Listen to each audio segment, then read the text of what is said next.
Ok, continuando con el abordaje de los fármacos.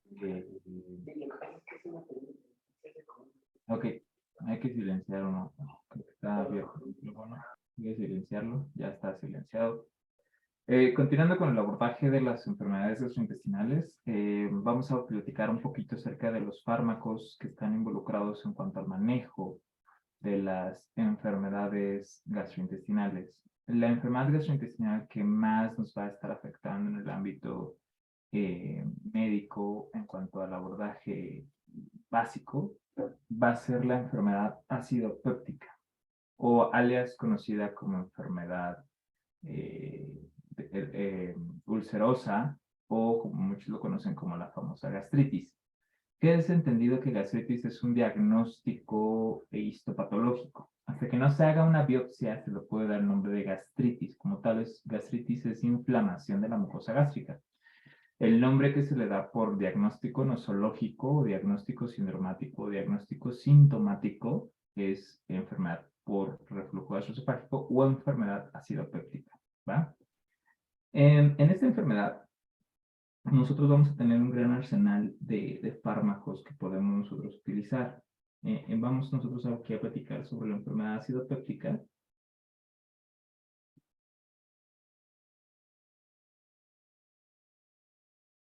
O también, como la están abordando en el temario, como gastritis. Dentro de este abordaje vamos a tener varios fármacos o varias familias de tratamientos. En este caso, nuestros fármacos de primera elección o la piedra angular que tenemos para este proceso va a ser los de primera elección, caen en lo que son los inhibidores de la bomba de protones.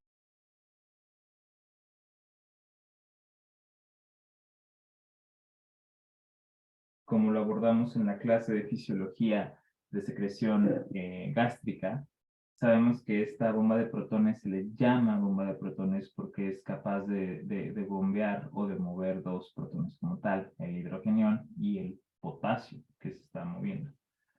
Estos inhibidores de la bomba de protones hoy en día ya superan más de 5 fármacos que tenemos en el mercado. Sin embargo, los que nos están pidiendo directamente el temario revisar solo es uno, que es el omeprazol.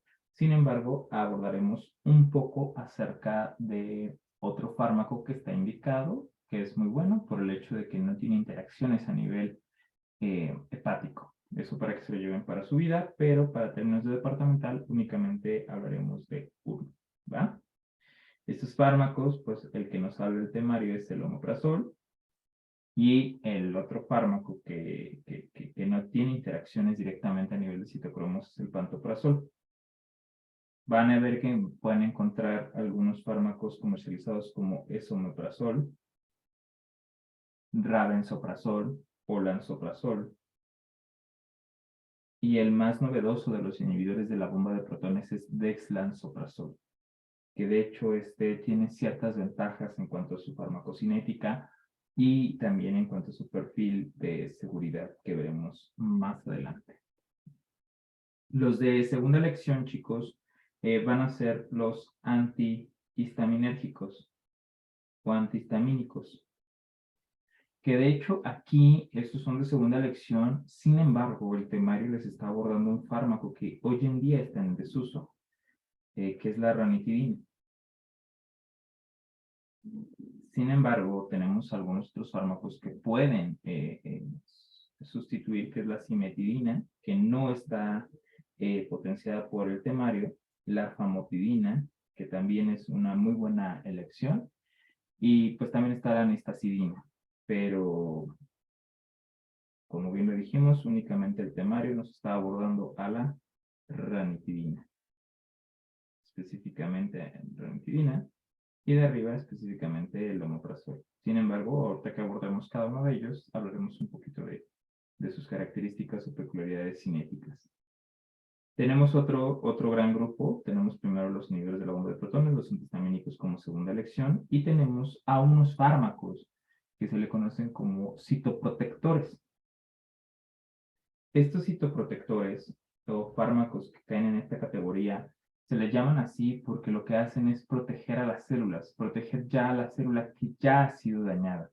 En este caso, vamos a tenerlos, se dividen en dos grandes grupos los citoprotectores, los agonistas o los productores de prostaglandina y los que se conocen como productores de película protectora.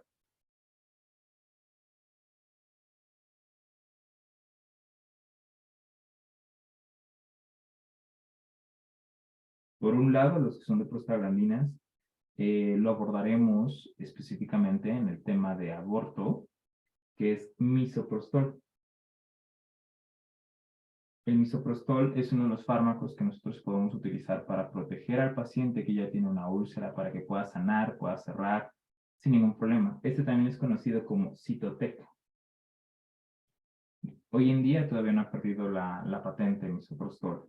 Productores de la película protectora, estos vamos a tener dos, que es bismuto o subsalicilato de bismuto y sucralfato, los cuales sí están en el temario, abordados en el tema directamente de aquí de gastro, ¿va? Para que los tengan muy bien identificados, el sucralfato, ¿va?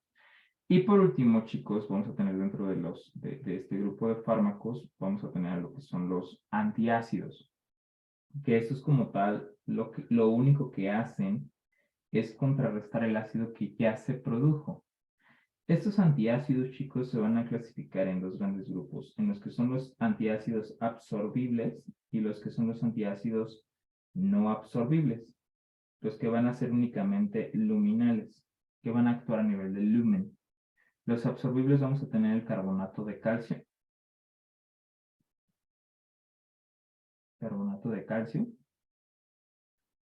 Y vamos a tener lo que es el carbonato de sodio. ¿Vale? Que son los que llegan a utilizar como gises o demás, como piedra como si fuera un gis, que se lo empiezan a comer y eso ayuda en este proceso. Y los no absorbibles, chicos, vamos a tener específicamente a lo que es el magaldrato, que el magaldrato está formado por dos fármacos. Uno que es el hidróxido de aluminio y otro que es el hidróxido de magnesio.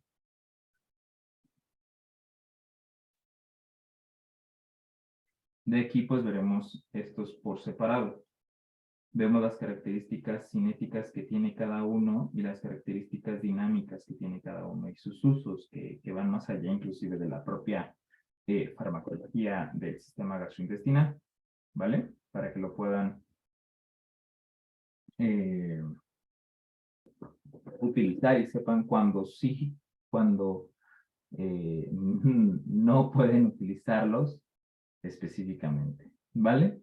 Tienen sus pros y sus contras, utilizarlos de forma separada o bien utilizarlos de forma junta, que es una de las nuevas estrategias que hoy en día se han estado utilizando.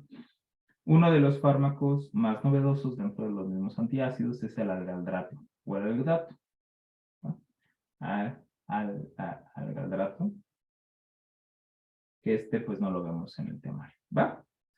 Y una de las estrategias que está utilizada para la parte de gastritis, chicos, específicamente es que gastritis como tal, ya dijimos que es una inflamación de la mucosa gástrica, y esta inflamación de la mucosa gástrica puede ser dada por varias cosas. Puede ser, la primera causa es generalmente infecciosa. La bacteria que está asociada específicamente a este proceso es Helicobacter pylori.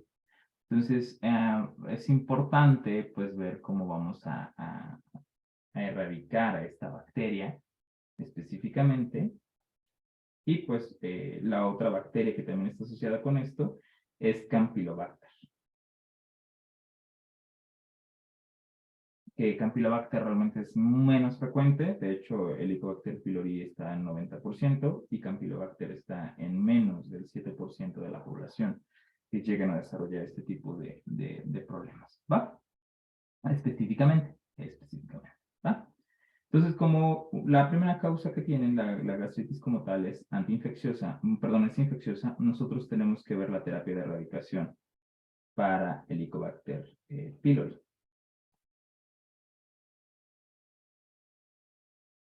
que esta terapia de erradicación generalmente me gusta enseñárselo a los alumnos con un acrónimo. La terapia de la OCA, que la OCA es omeprazol más claritromicina, que ya veremos que es un macrólido de segunda generación, más amoxicilina, que veremos que es una aminopenicilina y que como sus características farmacocinéticas nos permite que se pueda concentrar dentro de los tejidos blandos, es muy bueno utilizado. Además de que su espectro todavía lo tiene bien caracterizado. Otra de ellas es la LOCA. La LOCA es exactamente lo mismo, pero es levofloxacino más lo que ya platicamos, ¿no? El omeprazol, claritromicina y amoxicilina. Ya veremos más adelante que a pesar de que la levofloxacina es considerada una respinolona, puede ser utilizada aquí por el hecho de que pueda actuar in situ específicamente contra la bacteria. Ya veremos más adelante cómo funciona eso. Esta otra terapia que es la MOCA, que es exactamente lo mismo, pero le agregamos metronidazol, más todos los demás antibióticos que estamos viendo arriba. Y hay algunos que se atreven a la OCA, a la LOCA y a MOCA agregarles una S al final. Esa S es de subsalicilato de bismuto. Subsalicilato de bismuto.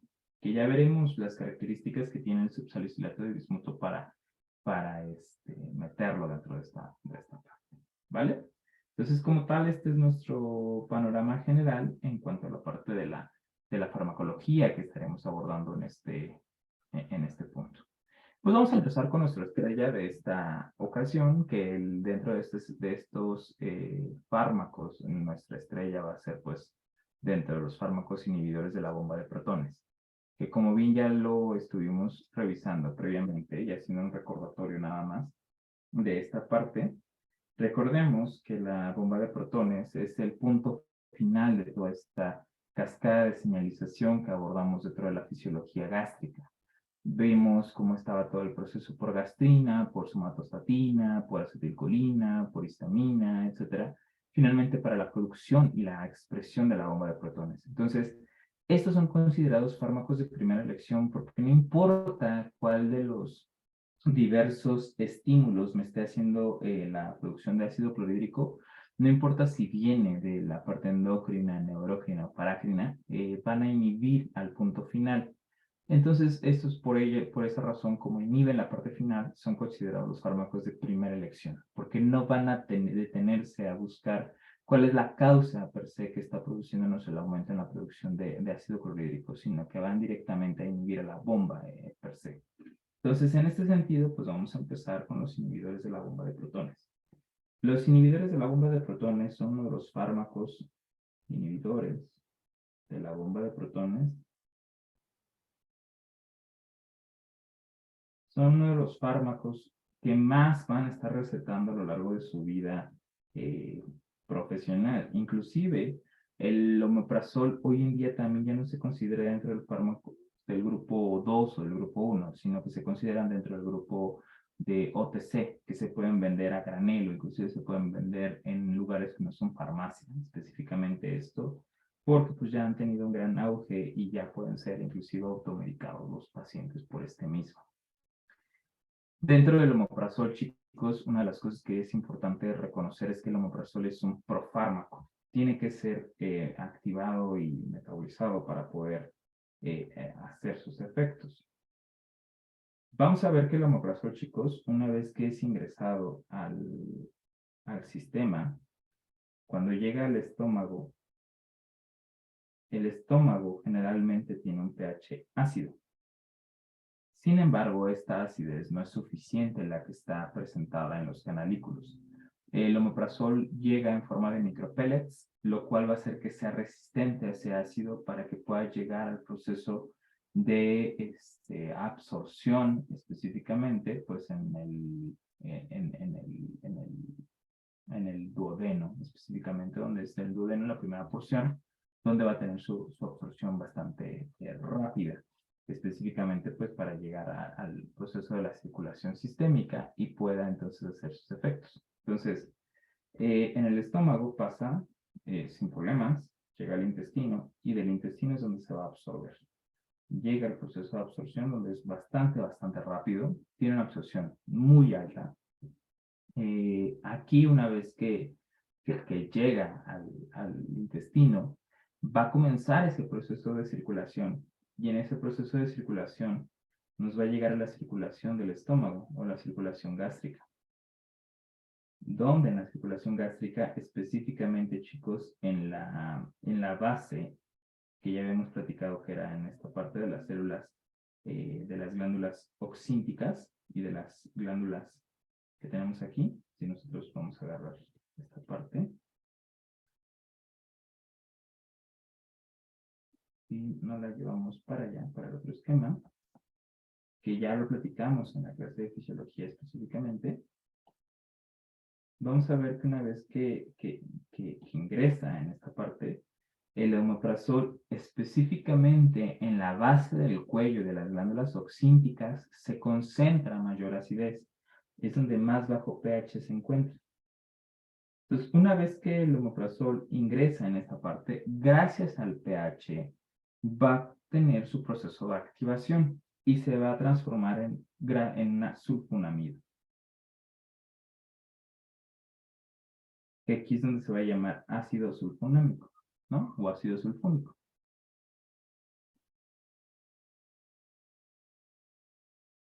Este ácido sulfónico, chicos, o ácido sulfonámico, lo que va a hacer su mecanismo de acción va a ser como tal, ser un antagonista no competitivo.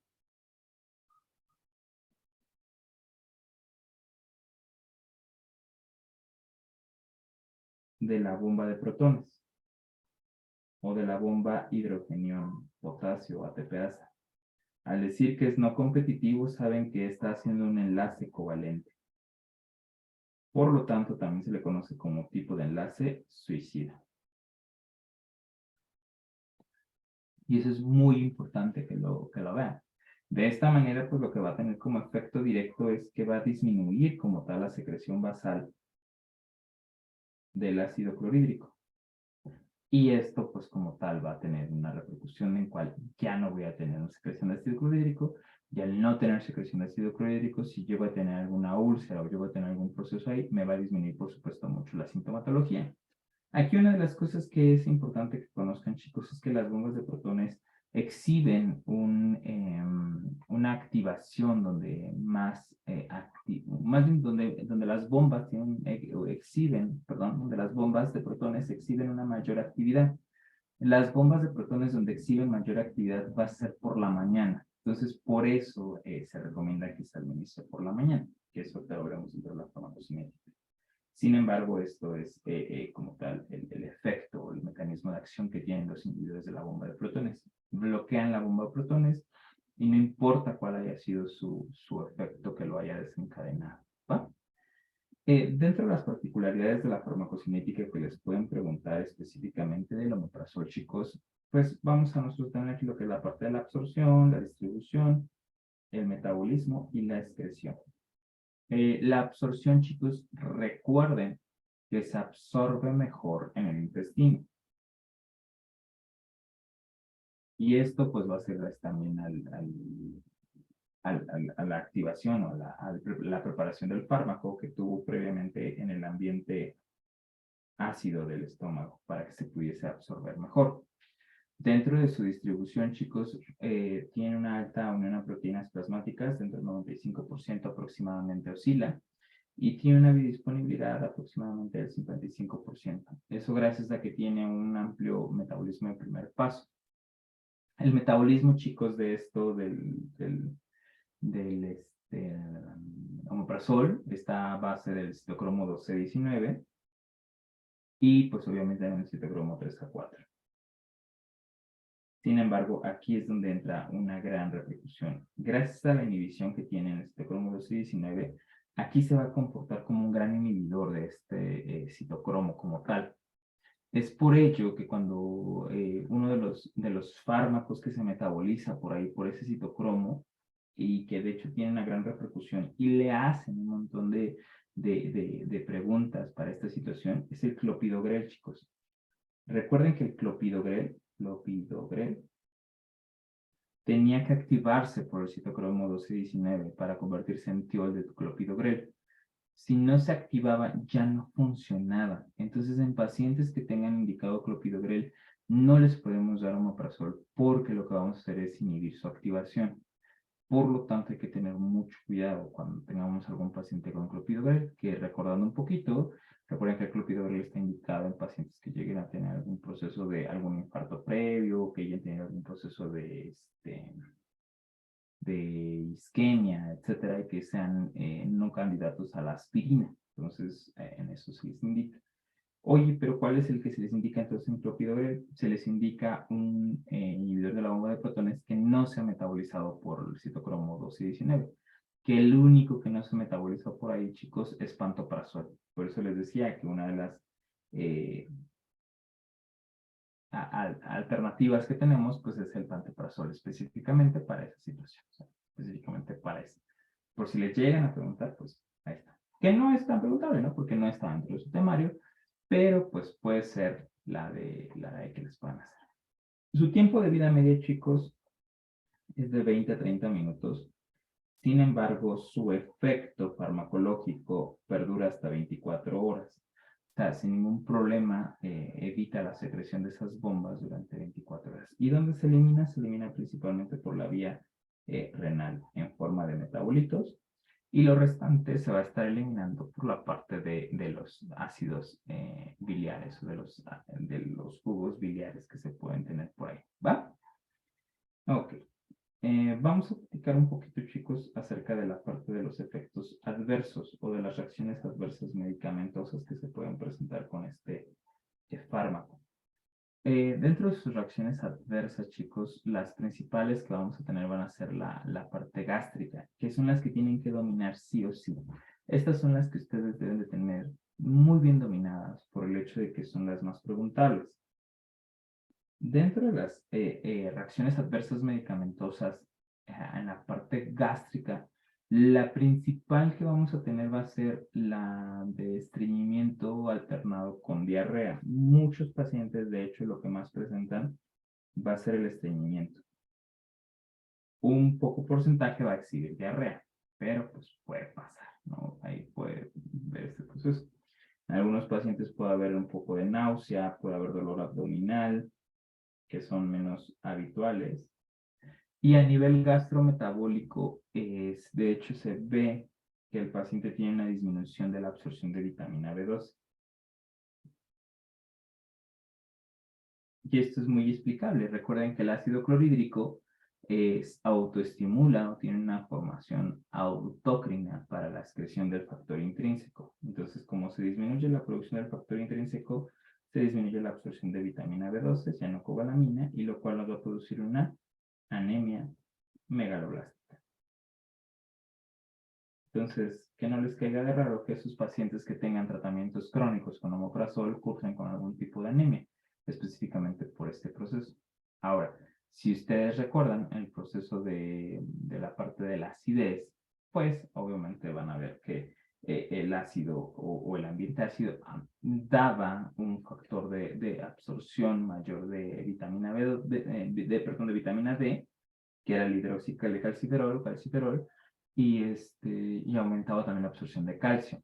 Por lo tanto, una de las cosas que puede presentar sí o sí que en esa parte gástrica es el aumento del riesgo de fracturas. Otra de las cosas que puede ser, chicos, es que, y les pueden preguntar, es que aumenta el riesgo o la susceptibilidad de padecer ciertas infecciones. ¿Infecciones como cuáles? Pues estos pacientes pueden cursar con neumonías, específicamente neumonías por bacterias principalmente atípicas, como Legionella, y esto es porque no está el ácido que las pueda destruir, o bien por bacterias típicas, como puede ser Streptococcus pneumoniae, etcétera, ¿no? Podemos ver algún tipo de sobreinfecciones, específicamente por Clostridium difficile, que esta va a ser más rara, pero puede ser. Y en pacientes que tengan algún tipo de exposición de peritoneo, se puede ver algo de peritonitis espontánea bacteriana. Eso es lo que puede ver, ¿va?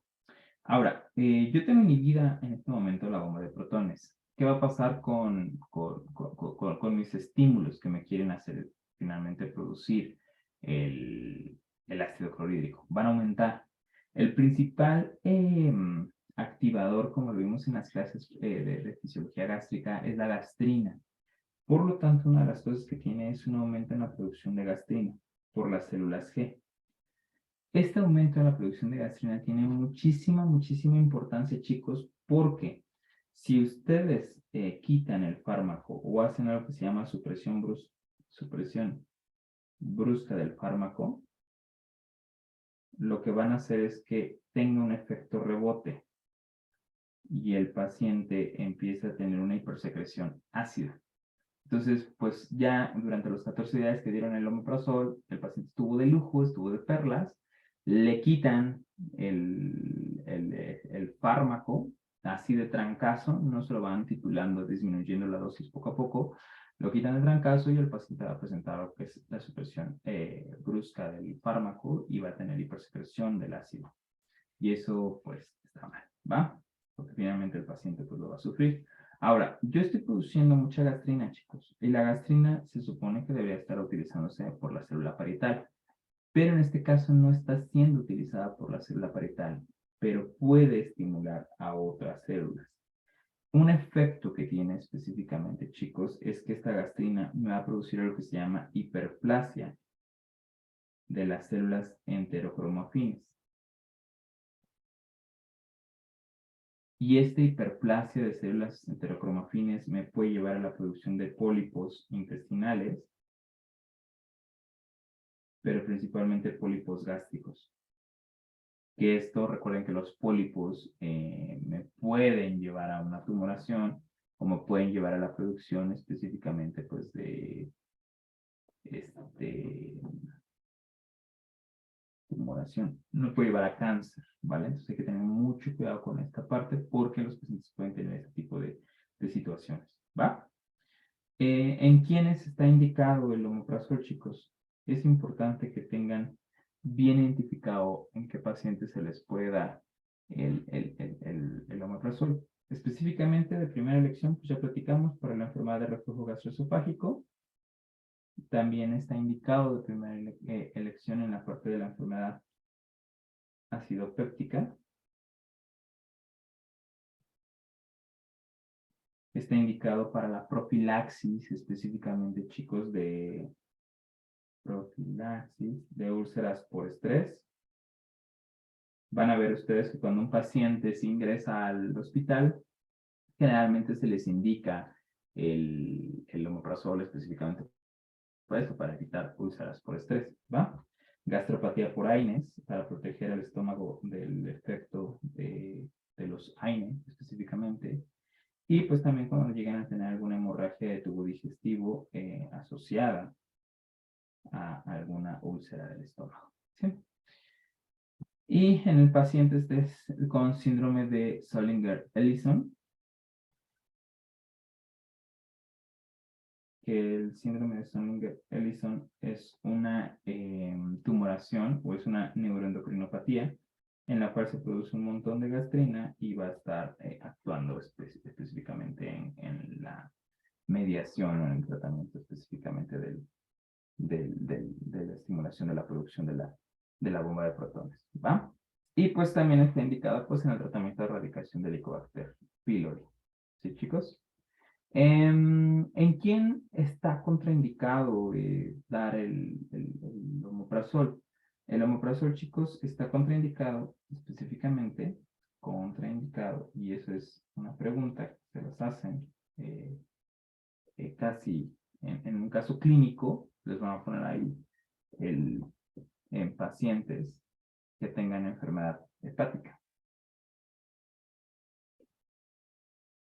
En pacientes que tengan enfermedad hepática no se les indica omeprazol. Entonces, de esto es una de las cosas que van a tener. Y pues con eso tenemos ya más que suficiente de omeprazol para que ya no tengan más que ver en esta situación. ¿Vale? ¿Alguna pregunta o duda de los que estamos aquí presentes?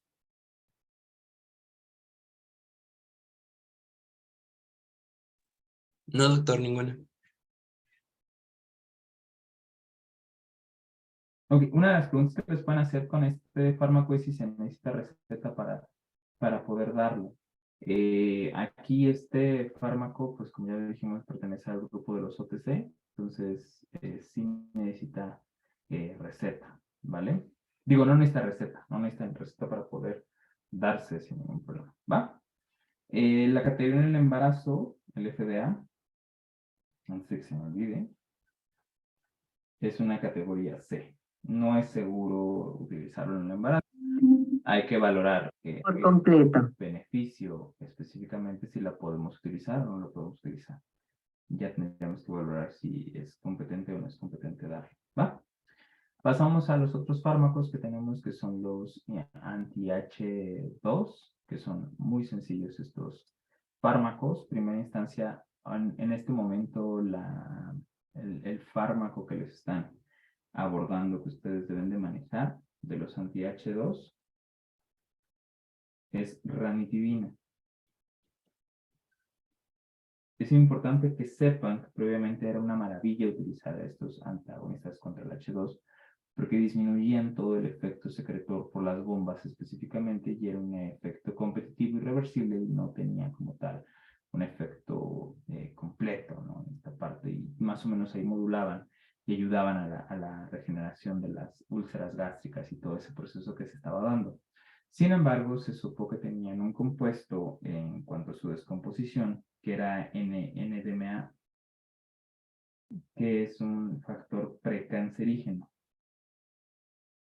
Ojo, no se confundan con los NMDA, que son los de glutamato, receptores. Este es NDMA, que es una impureza que se encontró específicamente para la proteoranitidina, que está asociada a cáncer. Entonces, por eso se retiró del mercado. Sin embargo, quedan sus primos hermanos, que es famotidina y simetidina, que tienen un muy buen efecto específicamente, ¿va? La ranitidina, chicos, ¿cómo funciona? Su mecanismo de acción de la ranitidina es ser un antagonista H2, pero este antagonista es reversible. Este antagonista reversible va a ser competitivo.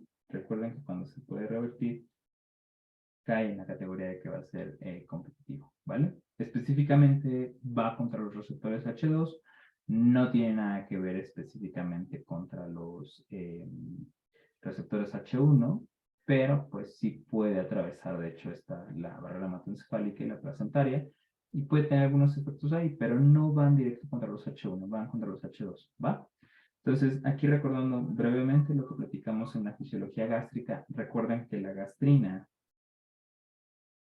y la acetilcolina pueden estimular específicamente hacia la célula enterocromafin y la célula enterocromafin va a producir como tal la histamina.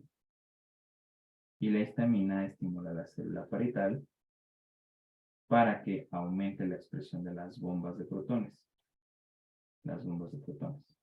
Entonces, ustedes pueden checar que pues aquí lo único que va a hacer es bloquear este paso, específicamente donde la histamina estimula la producción de las células parietales de bombas de protones. Entonces, una de las cosas que tiene a comparación del omeprazol, que alcanzaba una inhibición del 70% de las bombas de protones a los 5 días sin ningún problema, la ranitidina, tiene una inhibición desde el primer día. Desde el primer día tiene una inhibición completa, chicos, del 70% de las bombas. La diferencia del omeprazol es que esta inhibición es tolerable. O sea, después de 3 días empieza a perder esa inhibición. Entonces aquí es importante, chicos, que vean que la ranitidina disminuye la producción de secreción de ácido clorhídrico desde la primera toma, en el 70% de las bombas. Entonces, esto lo que hace es una disminución basal de la producción de ácido clorhídrico, y me disminuye como tal la producción nocturna de los efectos que pueden llegar a tener. La desventaja que aquí tiene es que tiene taquifilaxia, es decir, tiene fenómenos de tolerancia.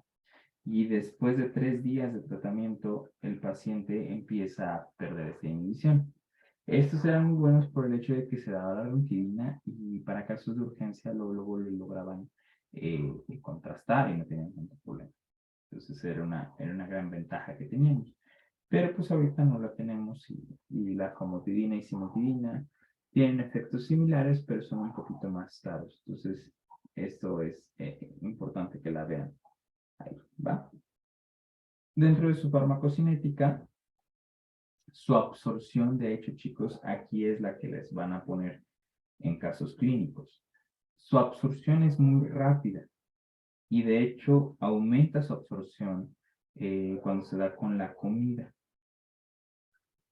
¿Por qué con la comida? Porque la comida lo que va a hacer es aumentar la expresión, chicos, de la secreción de gastrina. Y la gastrina va a empezar a aumentar la producción de histamina y con este radio se da todo el efecto que va a tener. Sin embargo, chicos, disminuye cuando se da con antiácidos. Ya veremos en unos momentos más que los antiácidos compiten porque disminuyen el pH que va a estar teniendo ahí. Al igual que el omeprazol, chicos, exhibe una biodisponibilidad del 50% aproximadamente y un volumen de aparente distribución bastante amplio, de 70 litros aproximadamente, que esto nos puede dar, después vamos a ver, que nos puede dar cuando penetra en el cerebro y grandes dosis, específicamente en niños, nos puede dar un síndrome anticolinérgico. Ya veremos más adelante por qué. Dentro de su distribución, chicos, atraviesa la barrera hematoplacentaria y, por supuesto, la barrera hematoencefálica. Entonces, por esa razón, ¿va? Su metabolismo, chicos, el 75% va a ser hepático y un metabolismo, un 25% va a suceder in situ, específicamente en la parte renal. Ahí más o menos es como se va a ir estando campechaneando. Entonces, para que más o menos vean cómo va su metabolismo y su excreción específicamente de estos fármacos, ¿va? Entonces, es importante que vean en este punto. ¿En quiénes está indicado, chicos, la ranitidina? La ranitidina estaba indicada como segunda elección, y eso grábenselo bien, somos de segunda elección, nosotros de primera, en pacientes que tengan enfermedad por reflujo gastroesofágico, enfermedad ulcerosa, etcétera. Y toda la parte que ya hemos visto previa, la gastropatía por AINE, pacientes que lleguen a tener, como por ejemplo la profilaxis por estrés, a ellos es de segunda elección. Pacientes que llegan a tener Solinger-Ellison, de hecho, no es el de primera elección, en ellos no está indicado, de hecho es como usarlo ya al final, pero es de primera elección en pacientes que presentaban úlcera duodenal. Esta úlcera duodenal es la úlcera que los despertaba a la medianoche. Pacientes habían comido y se despertaban a medianoche por el dolor epigástrico que llegaban a tener, bastante fuerte, entonces lo limitábamos en ellos para que tuvieran mejor efecto, ¿vale?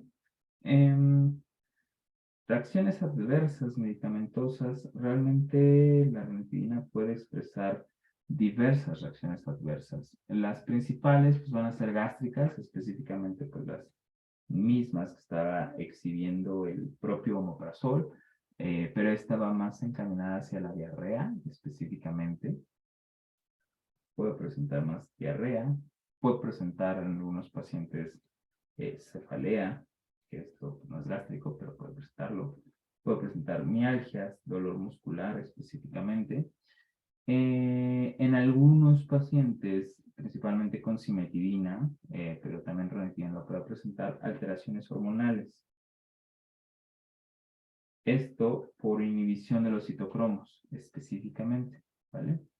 En algunos pacientes, cuando se llega a administrar por vía intravenosa, el efecto que presenta de primera instancia es un efecto de confusión, letargo, alucinaciones, delirio, alucinación, delirio, puede presentar lenguaje incorrecto, barborreico, alucinaciones, y pues por supuesto el efecto, ¿no? Cimetidina, a pesar de que aquí no está, pero está en el programa de laboratorio, puede llegar a presentar galactorrea. Y repito, esto es por inhibición del bloqueo específicamente a nivel de metabolismo hepático. Ahora, todos los inhibidores de los H2 tienen el efecto, chicos, de que pueden bloquear los receptores de testosterona. Y al bloquear los receptores de testosterona, un efecto que está asociado es la ginecomastia. Entonces, muchos pacientes que se la veían tomando ranitidina hoy en día presentan el efecto, pues igual de tener ginecomastia por este proceso. Y de igual manera con el omeprazol pueden presentar el efecto de hipersecreción de rebote, a cuando lo quitamos así de forma muy rápida. ¿Vale, chicos? Entonces, eso es lo que podemos platicar de ranitidina y lo que tienen que saber de ranitidina específicamente. Como ya les había dicho, específicamente, pues estos no va a ser tan preguntable porque pues, no están dentro del cuadro básico de fármacos hoy en día por el hecho de que fue retirado por las impurezas del mismo. ¿Vale? ¿Alguna pregunta hasta aquí, chicas, con los que están presentes en la sesión? No, no, no, no y no. Ok. Entonces, aquí es donde, bueno, todavía antes de empezar a hacer como las integraciones, vamos a ver los siguientes. Los siguientes fármacos que vamos a tocar van a ser los antiácidos. Es un grupo de fármacos muy sencillos. Realmente aquí lo que va encaminado el departamento es a que ustedes reconozcan qué son los antiácidos y que reconozcan cuándo se tienen que dar, cómo se tienen que dar y las interacciones que tienen específicamente. Y también pues que entiendan cuáles son los efectos adversos que están asociados a ellos. Para empezar, los antiácidos, chicos, deben de saber que son compuestos totalmente inorgánicos. Y estos compuestos inorgánicos lo que van a estar haciendo, van a tener cierta capacidad de inhibir al propio ácido clorhídrico, específicamente, ¿vale? Aquí vamos a hablar un poquito de las generalidades de ambos antiácidos que vamos a tocar, que es el hidróxido de magnesio y el hidróxido de aluminio. Su farmacodinámica específicamente o en generalidades, vamos a ver que a dosis estándar o dosis normal, lo que hacen es aumentar el pH luminal. O sea, por sí solos están indicados porque de forma que ya lo administran, en forma de que ustedes toman el hidróxido de magnesio o el hidróxido de aluminio, automáticamente aumentan el pH, elevándolo de 1.8 a un pH de 4 o de 5. O sea, realmente lo suben bastante. Con esto, con la elevada del pH luminal, tienen un efecto secundario, un efecto que a veces nos puede parecer igual un efecto adverso, pues disminuye la actividad de la pepsina. Al disminuir la actividad de la pepsina, chicos, como lo hemos visto, la pepsina es encargada de degradar las proteínas en aminoácidos y los aminoácidos a su vez estimulan a la célula parietal para que la célula parietal estimule la producción de ácido clorhídrico. Entonces, de esta manera, matan dos pájaros de un solo mismo tiro. De la primera, pues lo que hacen es elevan de forma automática el pH dentro de la célula, bueno, dentro del estómago, y en segunda, al elevar el pH, frenan la actividad de la pepsina, con lo cual se disminuye el efecto estimulante por la parte de los residuos de las proteínas que están ahí. ¿Va? Gracias a que todos los antiácidos tienen una baja vida media, lo que producen específicamente es que sus efectos adversos o sus efectos que pueden llegar a presentar tienen corta duración. Sin embargo, chicos, esto tiene unas contras. ¿Por qué? Porque la secreción ácida continúa. O sea, la secreción ácida no fue bloqueada. La secreción ácida va a seguir continuando y no va a seguir aventando ácido clorhídrico en las células parietales. Y pues bueno, eso es algo que no va a tener como tal. ¿Va? Y pues bueno, vamos a ver dentro de más adelante, cuando damos motilidad gástrica, que el propio ácido aumenta la motilidad del estómago, con lo cual aumentar la motilidad pues hace que los antiácidos tengan menos tiempo de contacto con el propio ácido clorhídrico y no erradiquen como tal ese proceso. Aquí es importante, chicos, que ustedes vean que como una generalidad de los antiácidos se deben de administrar generalmente con comida o una hora después, ¿vale? Deben ser administrados con comida o 2 horas después. ¿Esto por qué? Una hora antes o antes de la comida, administrarlo para que proteja, por así decirlo, el estómago y empiezas a aguantar o tenga ese proceso de colchón cuando vaya a producirse este pico de acidosis, específicamente en el estómago, ¿va? Y esto pues hace que su efecto se prolongue por 3 horas, ¿vale? Tengamos ahí este punto, ¿va? Una de las preguntas que les pueden hacer entre las generalidades es cómo se clasifican los antiácidos. Los antiácidos se van a clasificar en 3 familias. En los de sales monovalente, en los de sales divalentes y en los de sales trivalentes. Los monovalentes, vamos a tener aquí el que está, es los de sodio, que pues es carbonato de sodio. El divalente, que son los de magnesio, calcio. Y los trivalentes van a ser los de aluminio. Que aquí pues vamos a ver específicamente ambos, ¿no? Específicamente vamos a ver los monovalentes y los bivalentes. Esas son las generalidades, chicos, ¿va? Vamos a empezar con hidróxido de aluminio.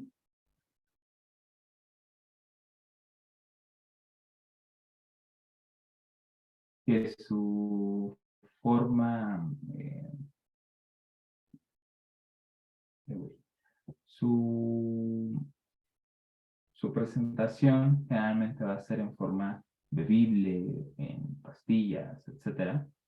Esto lo que hace, chicos, es que va a tener una acción antiácida moderada. No es tan potente, pero tampoco es tan despreciable. Moderada acción antiácida. Esta acción que va a tener a la parte antiácida va a deberse a que va a interaccionar con el ácido clorhídrico y al interaccionar con el ácido clorhídrico, el hidróxido de aluminio, perdón, el hidróxido de aluminio, al revés, perdón. Cuando interacciona con esto, nos va a producir como tal el clorato de aluminio o cloruro de aluminio más una molécula de agua. Aquí específicamente el que nos interesa es el cloruro de aluminio. Este cloruro de aluminio, chicos, cloruro de aluminio, se absorbe muy poquito. Llega a tener una biodisponibilidad del 17% y su excreción va a ser por la parte renal y es muy rápida, no se mantiene ahí. Aquí, chicos, esto lo que va a hacer como tal el cloruro de aluminio es que va a interaccionar, chicos, con iones de fosfato. Al interaccionar con los iones de fosfato, hace que ese fosfato, chicos, no se absorba. Entonces, un efecto que tiene directo el hidróxido de aluminio, chicos, es que disminuye la absorción de fosfato. Y si disminuye la absorción de fosfato, ¿qué va a producir? Pues efectivamente, directamente nos va a producir una hipofosfaturia, perdón, una hiperfosfaturia y una hipofosfatemia.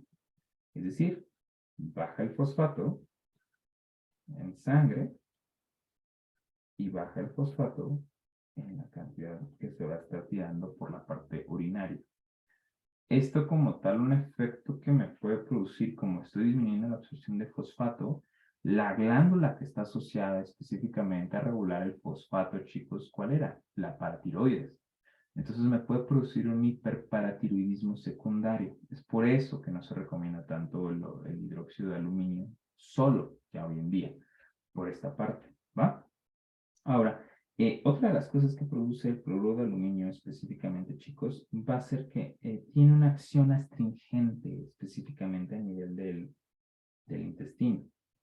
Esta acción astringente lo que hace es relaja el músculo liso.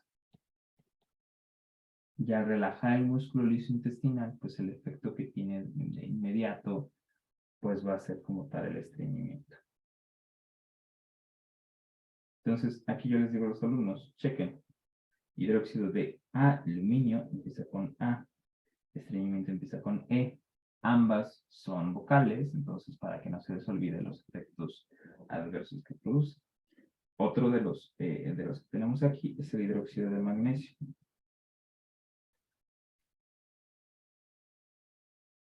Aquí el hidróxido de magnesio, chicos, no es absorbible. El hidróxido de magnesio no se absorbe para nada. De primera instancia es no absorbible, que es lo que tienen que saber.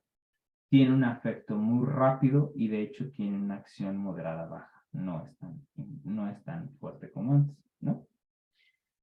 Aquí es importante, chicos, que vean que cuando interacciona con el ácido clorhídrico, el hidróxido de magnesio, me va a estar produciendo como tal el cloruro de magnesio. Igual, una molécula de agua. El cloruro de magnesio es el que va a tener unos efectos importantes. Específicamente, chicos, lo que va a estar haciendo va a aumentar su interacción con los iones en el tubo digestivo. Esta interacción con los iones lo que va a hacer es que se convierta en un compuesto osmóticamente activo. En un compuesto altamente osmótico. Por lo tanto, jala agua. Y al jalar agua, ¿qué va a producir? Diarrea. Entonces ahí tienen los dos efectos como tal específicos. Si son consonantes, diarrea, MD, no sé cómo se lo puedan aprender, pero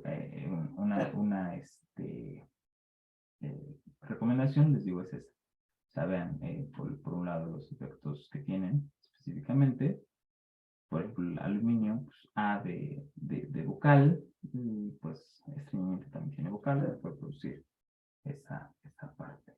¿Va? Vamos a ver sus efectos adversos específicamente, chicos. Dentro de sus reacciones adversas medicamentosas que tienen, vamos a ver que generalmente pues son seguros, sin embargo, pues tienen como tal el hidróxido de magnesio, tiene el efecto de producir diarrea. Ya vimos por qué, ¿no? Y es por procesos osmóticos. Y hasta ahí. O sea, no tienen más cabida en esta parte. Entonces, no se preocupen en esa situación. Por lo poco que se puede absorber, que es realmente un 1 o 2%, puede llegar a ser una depresión del sistema nervioso central, que son cosas muy raras con el hidróxido de magnesio. Es más presentable con el hidróxido de aluminio. El hidróxido de aluminio ya vimos que presenta principalmente estreñimiento por su acción astringente que tiene, y al presentar una baja de fosfatos específicamente, pues vamos a presentar una elevación de la PTH, que hemos dicho que es el hiperparatiroidismo secundario. Este hiperparatiroidismo secundario, al estimular la PTH, que tiene como efecto secundario, aumenta la resolución ósea. Y al aumentar la resolución ósea, ¿qué produce? Pues obviamente me va a llevar a procesos de osteoporosis. Entonces es importante que lo tengan, ¿va? El hidróxido de aluminio, chicos, penetra muy bien cuando se acumula en el sistema nervioso central. Y acumulado en el sistema nervioso central, lo que me puede producir es una anorexia y malestar general. ¿Vale? Para que lo tengan ahí bien identificado. Esas son las reacciones adversas, chicos, que les pueden preguntar específicamente con estos fármacos. Específicamente cuando están indicados estos fármacos en pacientes que tienen una molestia del momento, que se comieron los tacos, tenían una úlcera ya previa, y son para aquellos que necesitan una rápida mejoría, ya que sea que sientan que se les está quemando el esófago, específicamente para la ERGE, para la enfermedad por reflujo gastroesofágico, para pacientes que tengan reflujo por comida, pacientes que tengan úlceras gástricas, etc. Todos esos van a estar ahí como tal. Dentro de sus interacciones, deben de ver que estos fármacos tienen una alta propiedad absortiva. Entonces, como tienen una alta interacción, como tienen una alta propiedad absortiva,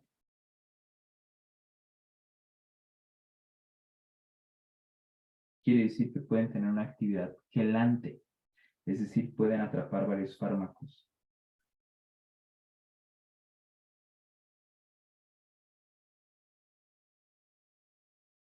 Y muchos de ellos puede que no se absorban. Específicamente, chicos, pues aquí una de las cosas que hemos visto que les preguntan más en los exámenes es que aumenta la absorción específicamente de algunos fármacos. ¿Cuáles?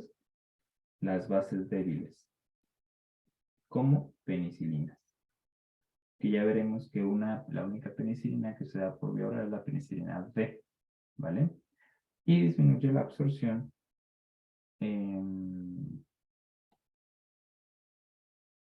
de los ácidos débiles.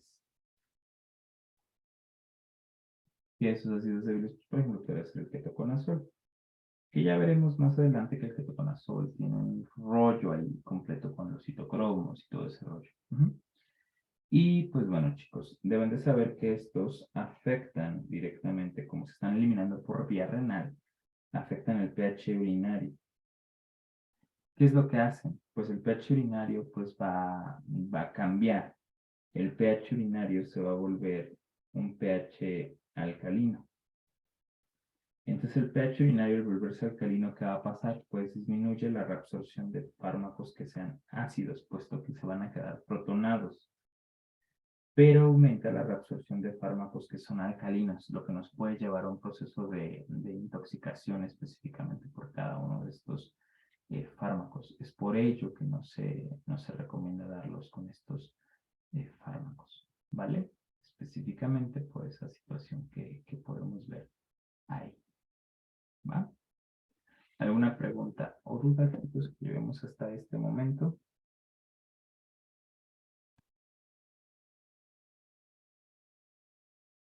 No. Bueno.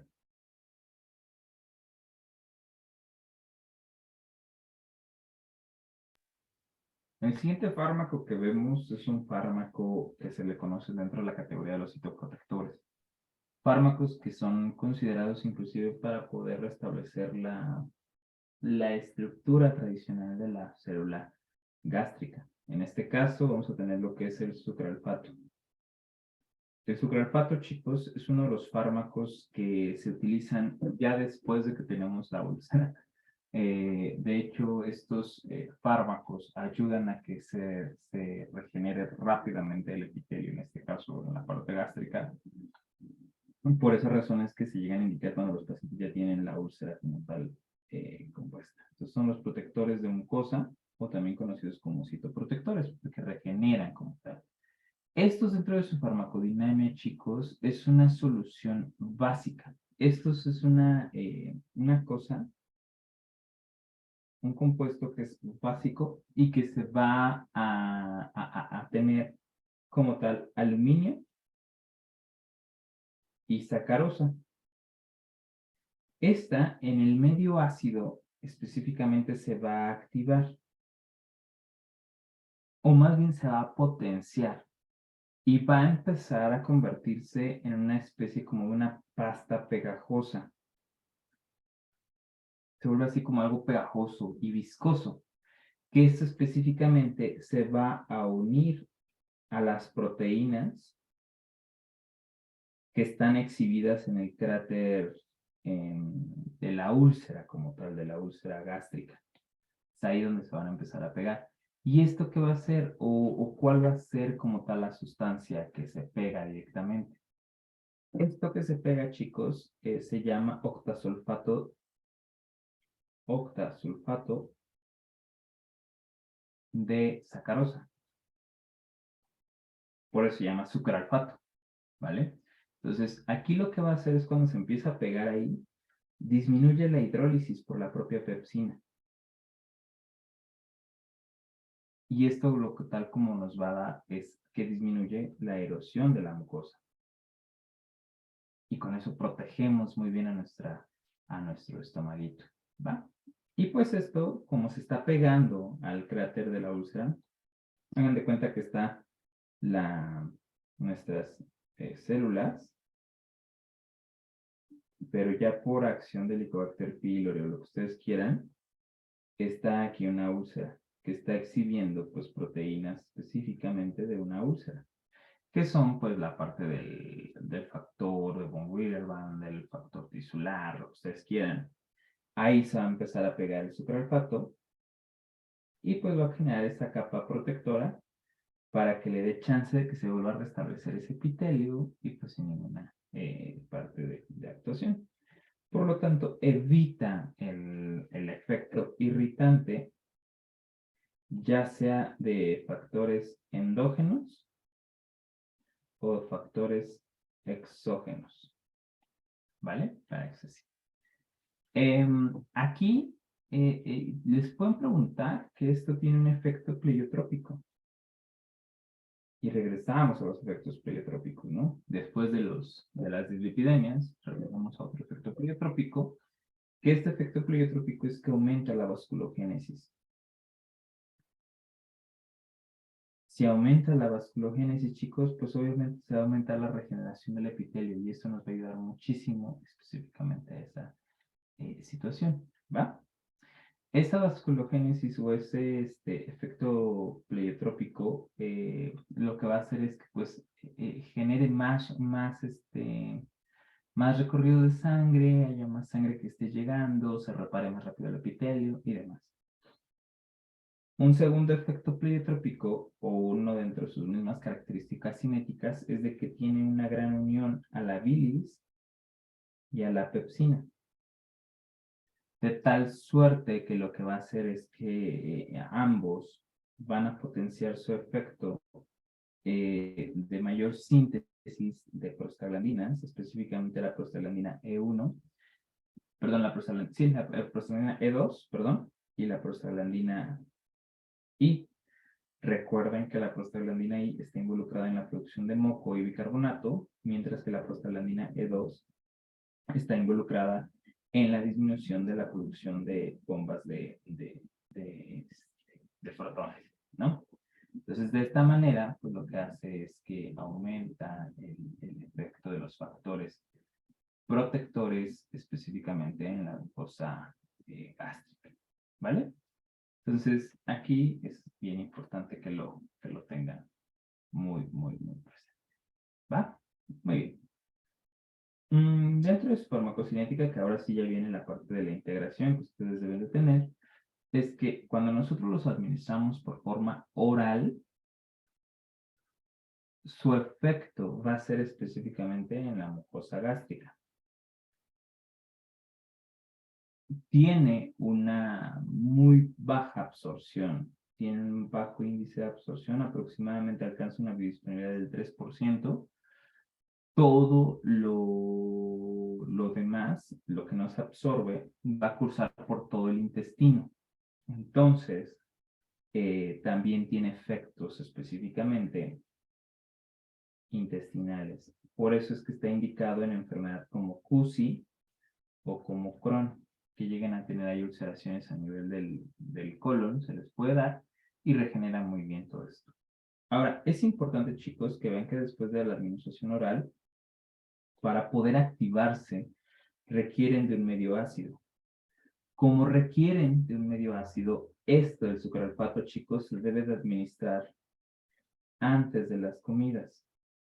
para que no vayamos a tener un pH alcalino, ¿sí? Por lo tanto, aquí está la primera contraindicación que deben de tener muy en cuenta.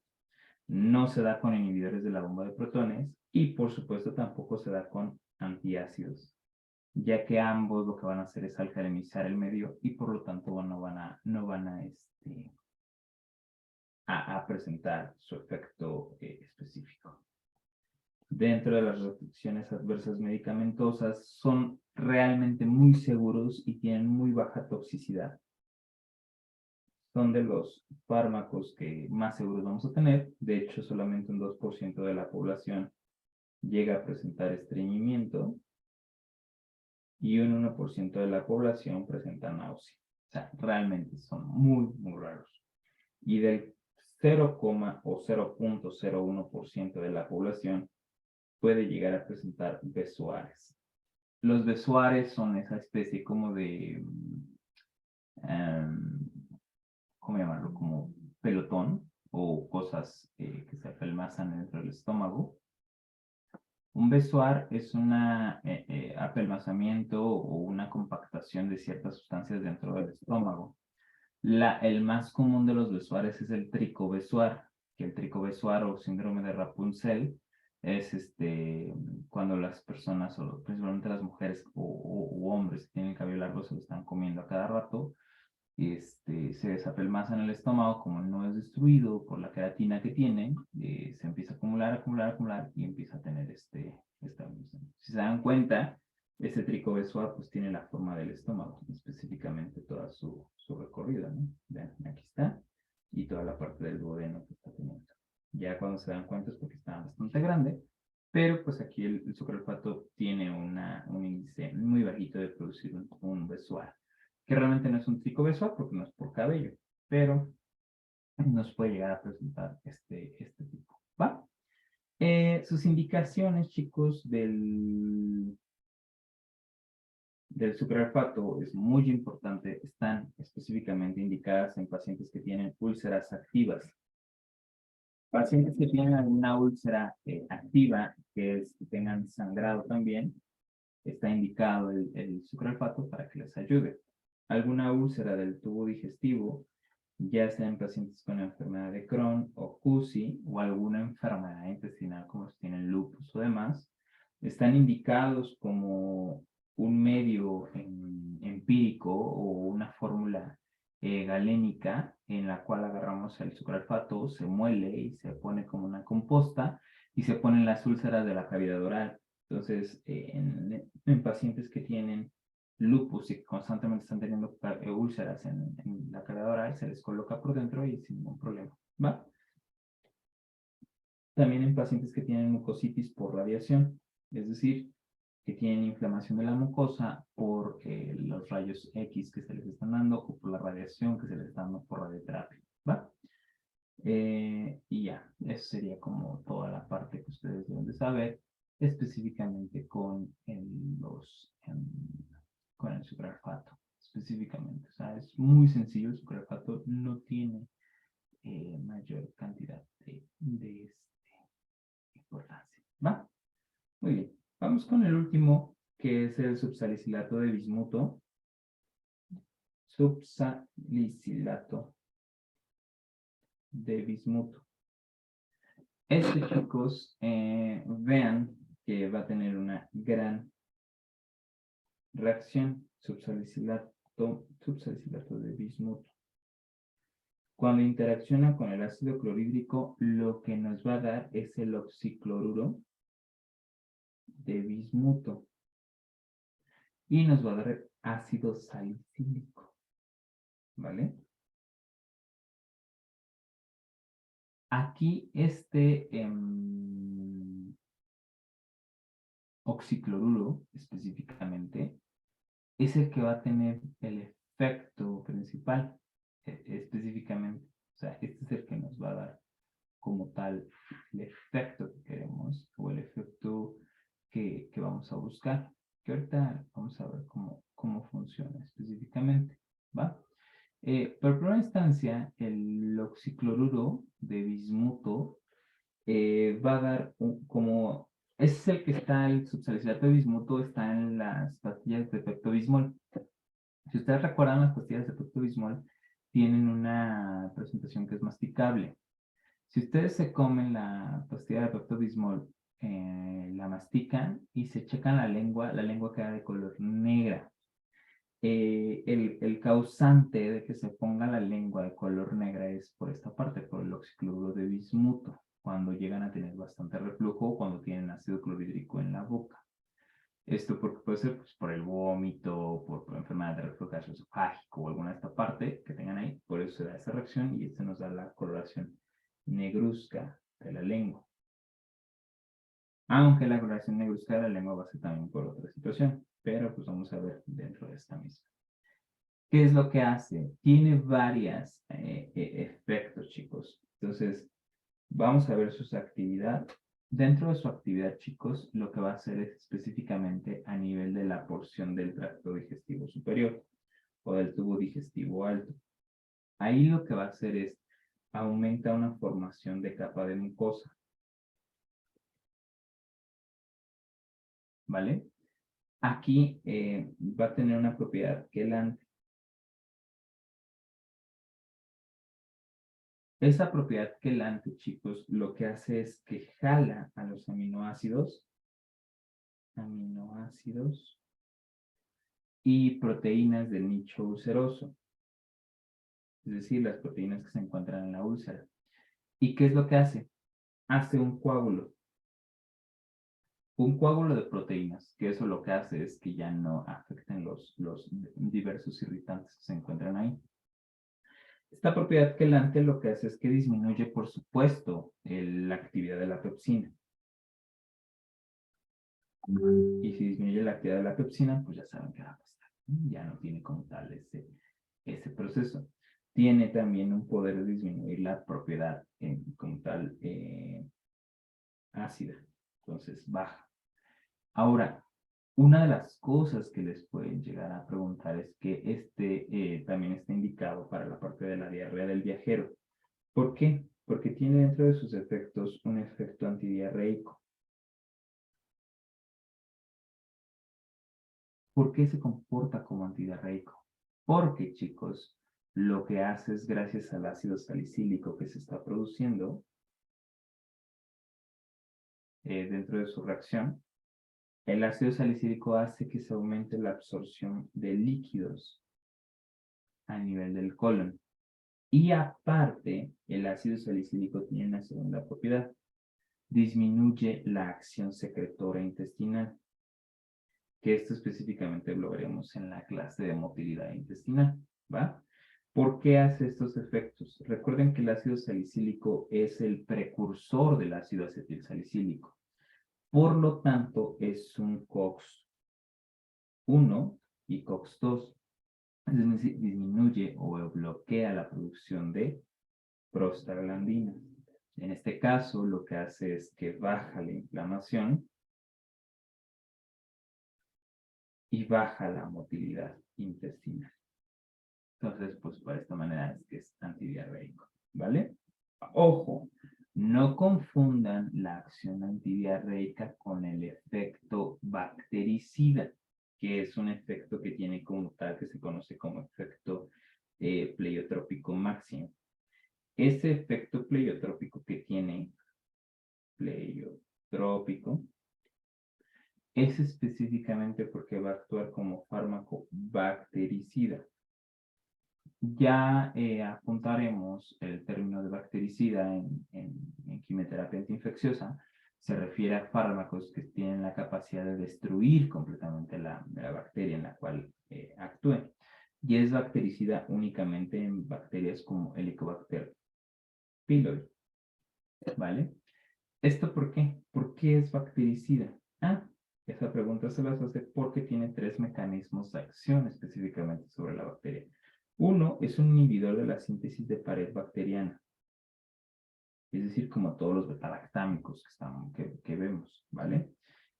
Dos es porque es un inhibidor de enzimas bacterianas cruciales, específicamente enzimas que ayudan al proceso de supervivencia de la misma, como puede ser la ureasa, la catalasa y la peroxidasa lipasa. Entonces disminuye ese uso.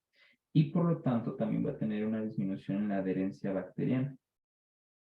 Esta adherencia lo que va a hacer es que cuando estudiemos cómo es el mecanismo de acción de la infección por Helicobacter pylori, necesita estar anclada a la célula epitelial mucosa, es decir, a las células primero las que están en el cuello, en el cuello alto de las glándulas. Por lo tanto, evita su unión a las células epiteliales y pues se suelta de forma aversiva. Entonces, pues queda a su suerte y de esta manera es como va a tener todo ese proceso. ¿Vale? Entonces, esos son la mayoría de las cosas que les pueden preguntar con subsalicilato de bismuto, específicamente de su farmacodinámica. Dentro de su farmacocinética, chicos, su absorción es demasiado baja, es muy pobre esa absorción. De hecho, se llega a absorber menos del 1%. Realmente es bastante, bastante pobre. De lo poco que se absorbe, tiene una proteína esplasmática bastante alta, entonces no va a haber nada de interacción específicamente. Y se puede ir por la parte hepática, por el hígado y por el riñón específicamente. De hecho, su metabolismo, chicos, es in situ, específicamente en el intestino, en colon, para ser más exacto. Y en el colon, las bacterias, al metabolizarlo, van a empezar a producir demasiado oxicloruro. El oxicloruro es el que va a teñir de negro. Tiñe de negro las heces fecales. Entonces, por lo tanto, una de las cosas que deben tener o que le deben decir a su paciente es que aguas. Cuando tomes oxalislato de bismuto, puede que tu popo salga negra. Entonces, ni te preocupes, o sea, es totalmente normal. ¿Cómo vas a diferenciar que realmente sea una melena a una pseudomelena? Es decir, que realmente esté sangrando el paciente contra que no esté sangrando. Pues muy fácil y sencillo. Que el paciente, al momento de que suelte la popis al momento de caer en la taza, si la taza se tiñe de rojo, es porque es sangre. Pero si la popis cae y es negra y no tiñe el agua de color rojo, es una pseudomelena y está tiñada de negro por el hecho del subsalicilato de bismuto. ¿Vale? Entonces eso es algo que deben tener muy en cuenta. ¿Cuáles son sus reacciones adversas, chicos, de sus RAMs? Aquí deben de recordar, chavos, estamos produciendo ácido salicílico. Y como es un ácido salicílico y es una parte de los COX, pues por supuesto puedo presentar el síndrome de Reye, puedo presentar tinnitus, porque recuerden que eso lo hacía la aspirina específicamente, y puedo disminuir la capacidad auditiva que tenga. Entonces, debo tener mucho cuidado con los pacientes, inclusive tener mucho cuidado de dárselo a niños que tengan alguna infección viral, que puedan presentar más síndrome de Reye, etc. ¿verdad? Entonces, recuerden que están, a pesar de que no es un AINE, pero en su metabolismo va a producir el peor AINE que tenemos, que es el ácido salicílico, ¿va? Ya propiamente por el oxicloruro y por el oxalislato de bismuto, o en este caso que el oxicloruro al momento de metabolizarse se convierte en sulfuro de bismuto, es el que produce como tal el proceso de ahí, ¿va? Entonces, por esta parte nos puede producir hipotensión en el paciente, que es raro, heces negras, lengua negra, y esto es específicamente por el sulfuro de bismuto, que es el metabolito del oxicloruro de bismuto. Pacientes en algunos se puede presentar algún tipo de erupción cutánea y esto va a afectarnos específicamente al paciente, ¿va? ¿En qué pacientes está indicado indicaciones?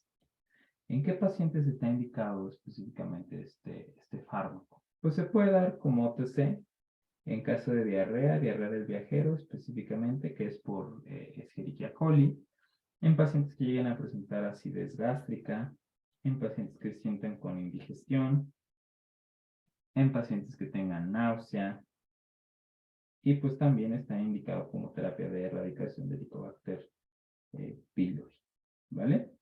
Que ese sería como tal nuestro pepto-bismol o nuestro subsalicilato de bismuto, ¿vale? Entonces, con esto, chicos, con esto concluiríamos la parte de gastritis y úlcera péptica, hidróxido de aluminio, magnesio, substancias bismuto, ranitidina, omeprazol, y estamos viendo pues ahí también el proceso del sucralfato, que es un adicional en esta ponencia, como para que sepan cómo se utiliza, ¿va? La terapia de erradicación por Helicobacter pylori la iremos desglosando específicamente a lo largo de quimioterapia antiinfecciosa. Los siguientes temas con los que abordaremos son los estados de motilidad, específicamente intestinales, que es el diarrea y estreñimiento, que realmente esos son muy sencillos, pero hay que ver primero la parte de la fisiología del movimiento intestinal para posteriormente ver cada uno de los fármacos. Si hay alguna duda con esta sesión, háganlo saber y estaremos al pendiente, ¿vale?